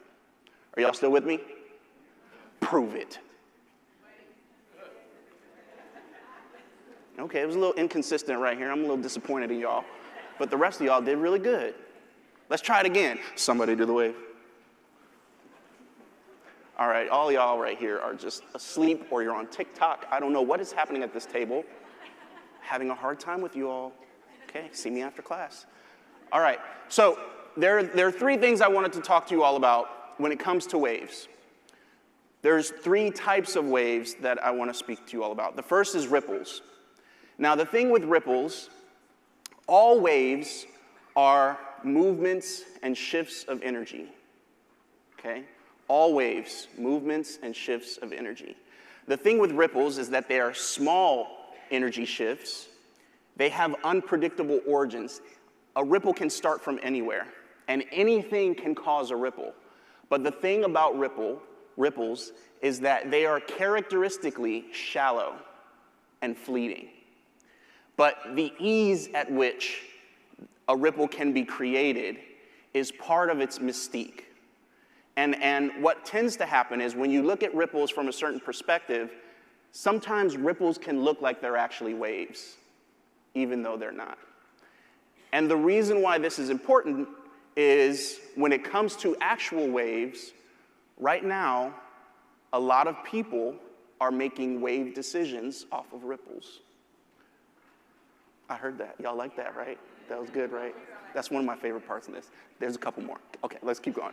So the thing about waves is that they are larger, deeper energy shifts. They're more widespread, and they're more predictable, right? So waves being impacted by the gravitational pull of the moon and et cetera, and all of these other things causes a certain cyclicality, to make up a word on stage, on the spot. And this cyclicality, which I know that is a word, this cyclical nature allows it to be predictable enough to make general decisions off of, right? We have an understanding of what causes them. We have an understanding of when they will emerge. And to some degree, we also understand that waves can run into each other and create swells, right? And so you have this difference. The other thing about ripples, though, is that you can often see ripples on top of a wave, which also masks the underlying nature of the energy shift. So the third wave, I'm going to talk about in a minute. But before I get to that third wave, I wanted to share with you all a couple of blueprints for how to survive in this dynamic environment. So the first are muscles. Okay. Muscles are dope, y'all. Somebody do the wave. Okay, you all are inspired. Consistency. Consistency over here. You all, there's some D students over there, okay? I feel it. That's okay. I got a D in biology, and I'm here talking to you about muscles. So there's a future for everyone. Okay, the thing about muscles is they have this amazing ability to cling to things. That's the most simple statement I will say in this whole talk.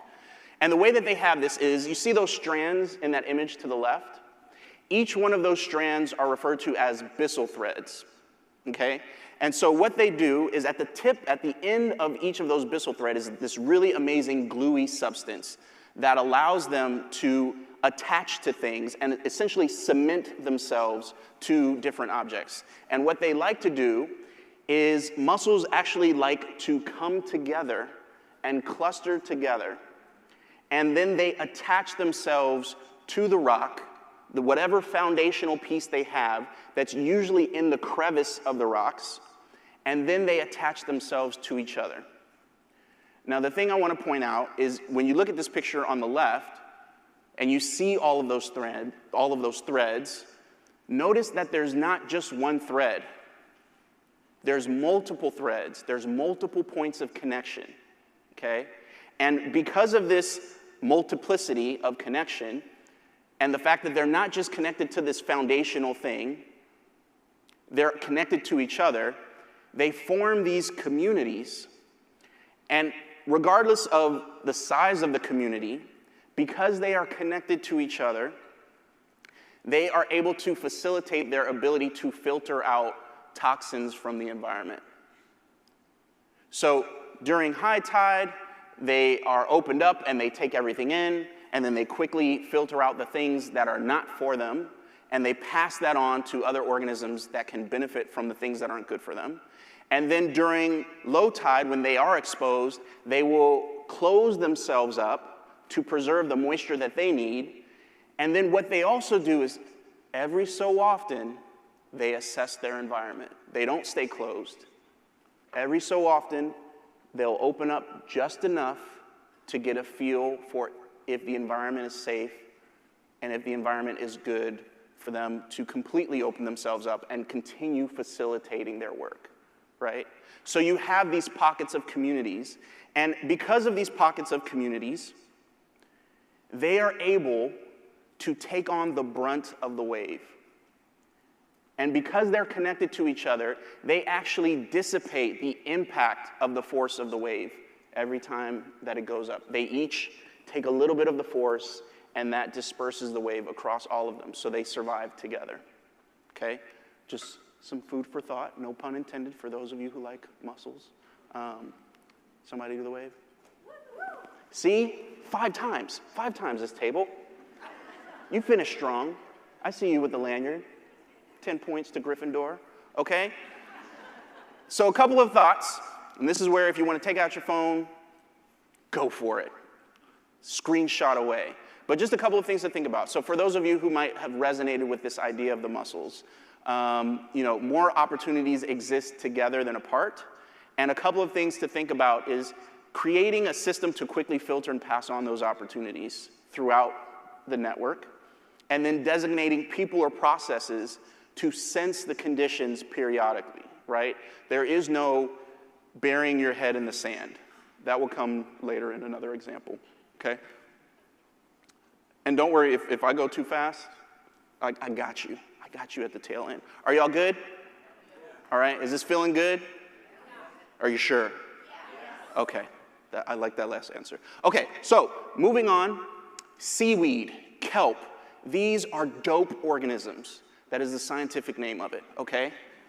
Dope organisms. So what I love about seaweed, what made me feel like this was important to share with you all, is the construction of a piece of kelp or seaweed, bull kelp in this example, is the roots of a plant of seaweed are literally called the holdfast.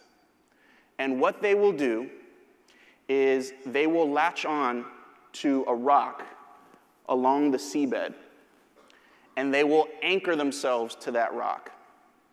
And then the next part of the seaweed is the stem, okay?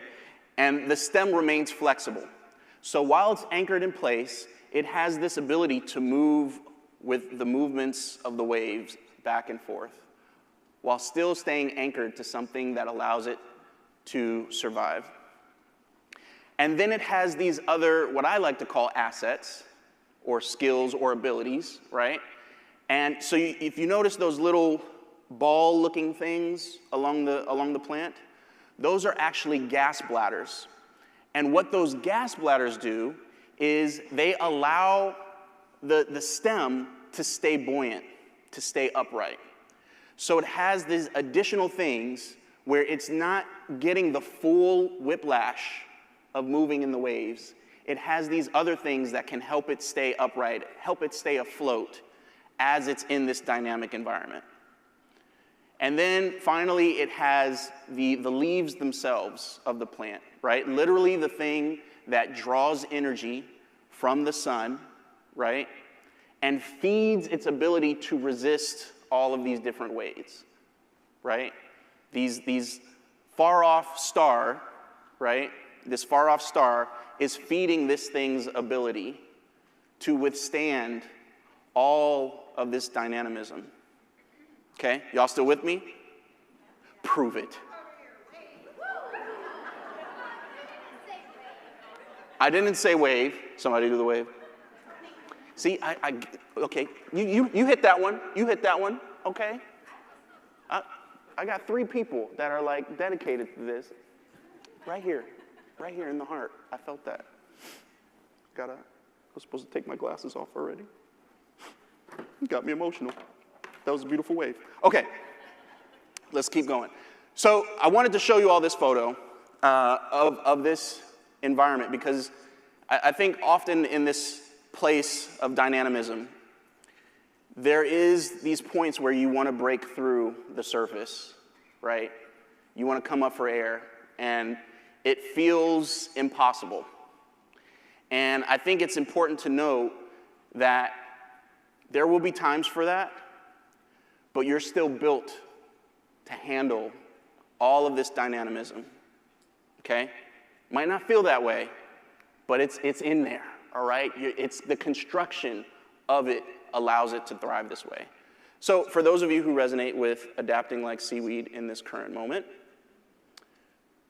I think it's important to think about assessing who and what you're anchored to in this moment. What is sand and what is rock?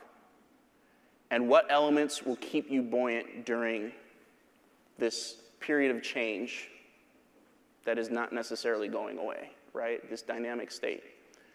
And then what are your sources of light? What is feeding your ability to continue growing and continue resisting the whiplash of everything that's going on?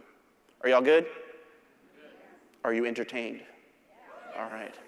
Notice I said, I didn't say, are you educated? Are you feeling educated? I said entertained. I know what you all want. Okay, let's keep going.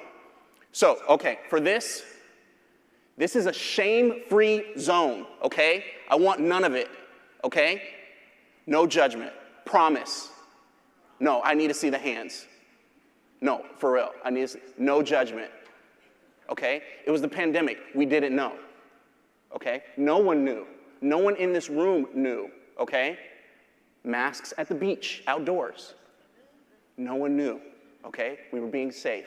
No judgment, okay? Mask at the beach. This was my, at the time, 5-year-old Lexi.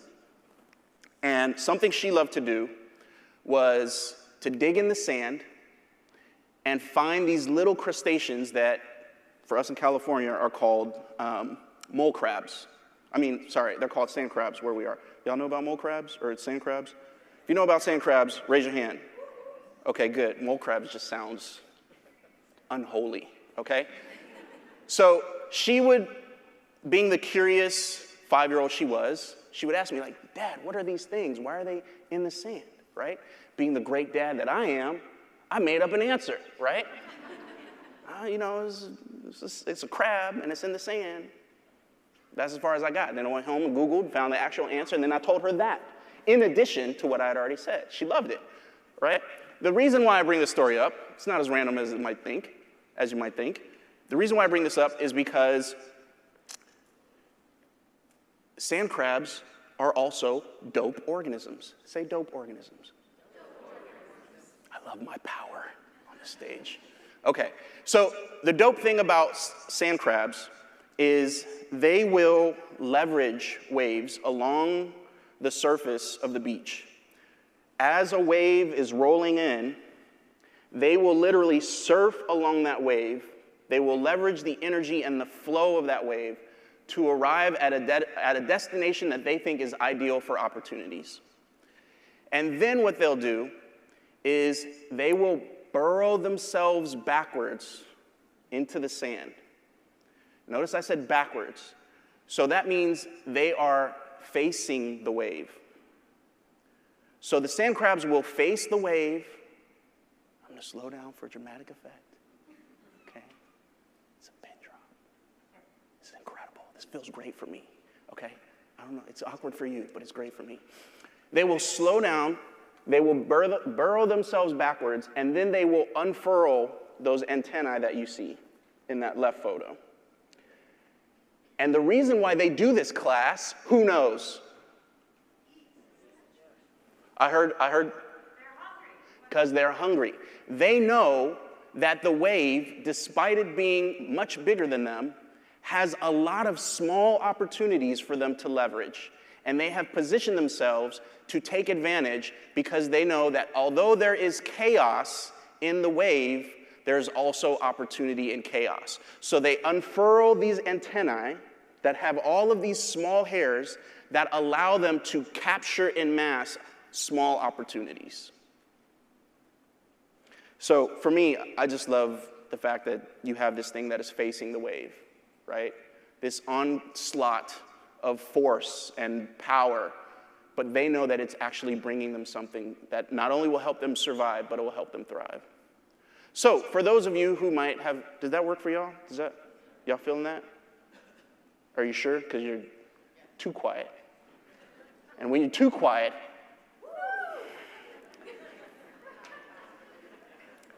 y'all getting bored. Okay, so I guess, all right. I see where the bad knees section is. I ain't gonna call nobody out. All right, so create antennae to sense these opportunities if you don't already have them in place, right? What are some small opportunities that you may be overlooking because you don't think that they're big enough, but in mass, they could lead to something, right? And also, and this is very important, don't forget to retreat because sometimes going backwards is the right move. Sometimes going backwards is beneficial. And also, the other thing I didn't point out is that the sheer number of sand crabs that you see on a beach is an indicator of the overall health of the ecosystem. So the more organisms that you see facing the wave, the healthier the ecosystem. Okay, all right. Oh, that's right, that's my time. So, okay, now we've talked about ripples, we've talked about waves, we've talked about a couple of nature's blueprints. Now I want to talk to you all about the third type of wave. And remember, all waves are shifts and movements of energy. And that brings me to tsunamis. We are very obviously in a tsunami season right now, arguably more than one. The thing about tsunamis to note is that whereas waves, we have a cyclical, predictable understanding, ripples, small and fleeting, the thing that causes tsunamis are earthquakes below, at the ocean floor, right? So literally, foundational shifts below the surface, right? And these foundational shifts below the surface, what they cause to happen is they cause the wave itself to not be seen until it's actually closest to shore. So these tsunamis, the sheer force of them, have the ability to uproot a lot of existing or pre-existing structures, right? They can wipe away entire ecosystems. But the other thing about tsunamis is that, again, the waves are the agents of chaos, and there is still opportunity in chaos. So while they're able to clear out a pre-existing ecosystem, all waves have the same nature of stirring up nutrients and dispersing it throughout the ocean. Tsunamis are no different. And so what happens in a lot of places, one more time. You don't need knees to say this, okay? Give me one more. Much better, thank you very much. Okay, this was literally see if y'all still awake by this point. I got 1 minute and 42 seconds left. Okay, so the thing about tsunamis is they mix up a lot of nutrients and they disperse it throughout the ocean, even in these places that they have just wiped away what was. And so why now is the time to be dreaming big is because in the midst, you don't have to say it this time, I don't have enough time for it. In the midst of this new dynamic that these tsunami events are creating, they are actually preparing the soil for what comes next. So I was in LA during the LA fires, And, thank God, directly we weren't impacted, but had many family members and friends who were deeply impacted by all of that. And I bring that up because one of the things that gave me a lot of hope in that moment was understanding the nature of lodgepole pine that grow in California. Does anybody know about lodgepole pine? Okay, great. Yes, woo, I love that in the back. The cool thing about lodgepole pine is that, and many other types of pine and seeds do this, but they only release their seeds after a fire. And it's not so much the fire itself that causes them to release the seeds. It is the fact that it's a certain temperature. It takes a certain temperature to melt the resin that covers the seed. And when it reaches that temperature and it melts, that's when the seeds are released. So it's a timing thing. And so even in the midst of tsunami events, there is a timing thing to planting seeds. And so there's one other seed in particular that I wanted to talk to you all about, and it is beech morning glories. Anybody know about beech morning glories? Anybody know about dormant seeds? Okay, I've got 6 gardeners. Great, thank you, thank you. So the thing about dormant seeds is they have these very hard shells that allow the seeds to actually be able to float in the ocean for long periods of time. And they have to go through this process that's called abrasion, where literally the exterior of the seed has to be scratched and cracked and clawed so that it can open. And after this period of abrasion, that's when the seed, the interior of the seed, starts to sense the environment around it to see if the conditions are right for it to start growing. And one of the things that facilitates the abrasion are tsunami events. That mixing of the sand and of what was, the turbulence of all of that, is the facilitator of the growth of what was a seed into what comes next. And so the other thing about beech morning glories is they are what's referred to as a pioneering species.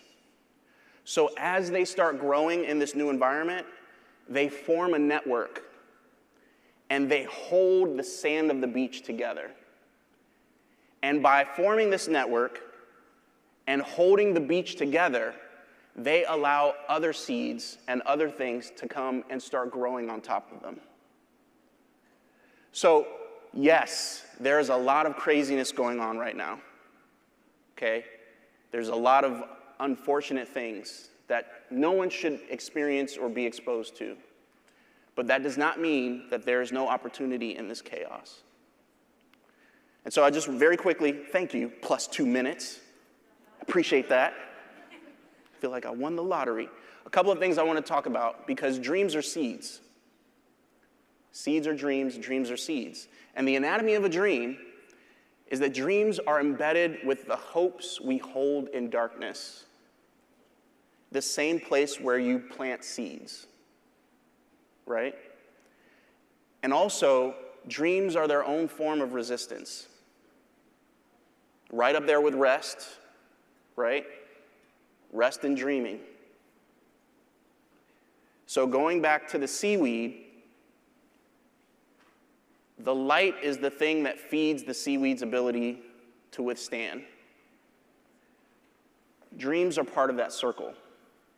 You cannot just resist without having something that you're clinging to, an idea, an aspiration, a vision, right? And then also, dreams are blueprints. Sorry. I'm landing the plane. Y'all good? Are y'all with me? You feeling it? You feeling the love? Okay, I didn't feel the love from that reply, but I'm glad that you're feeling the love. I'll settle for that. One-sided relationship. All right. Let's keep this going.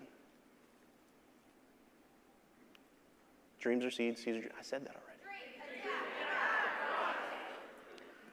High achiever. I know what kind of grades you got. I can see your GPA on you. It's amazing. Thank you so much for that. Okay, So we're landing the plane, I promise. Thrive. Before we get to that, there's no smooth transition into this. If you've liked what I've said so far, I would love for you all to very quickly just take a minute and let me know if any of this resonated with you. And also, this presentation, a version of it, is available for you to download and share if you so feel the desire to. So I just wanted to give everyone a minute to absorb that. Okay, I'll give it, since I got more time now, 15 more seconds. All right, I'm seeing phones go down, which tells me everybody's done. All right, okay, so thrive. Thriving in uncertainty, thriving in this ocean dynamic is really about the mindset and the systems that you set up to facilitate your ability to know that you're in this dynamic and still excel and do more than survive in it, right? You have the understanding and the awareness that this is the dynamic. So in spite of knowing that this is the dynamic, thriving is a mindset and a choice that we can embody. And what I think is important to remember is memory, right? That rhyming, remember what we're rhyming with, remember what can be, is a part of that. So thriving by remembering comes down to a couple of things that I think it's very important for you all in the work that you all are doing to set the stage for what comes next, for the seeds that you are planting in all of these students. It's important for you all to remember that there's more for you to do. You're built for this. There's new places for you to go, and there's places that you are supposed to see. There are new dreams that you are meant to build and explore and to inspire for others. And remember what's happening now, it is part of the process.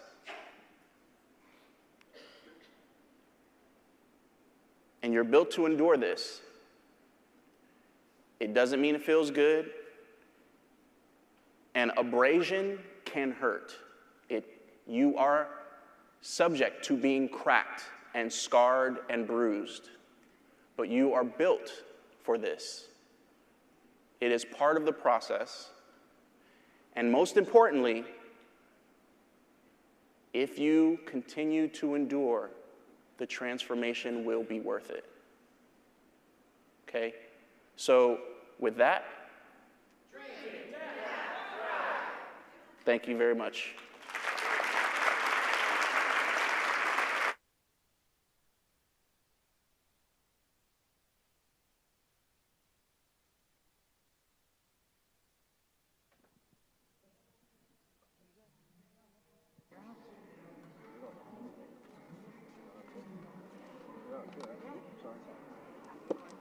All right, we're just about to wrap up, so thank you again, Billy.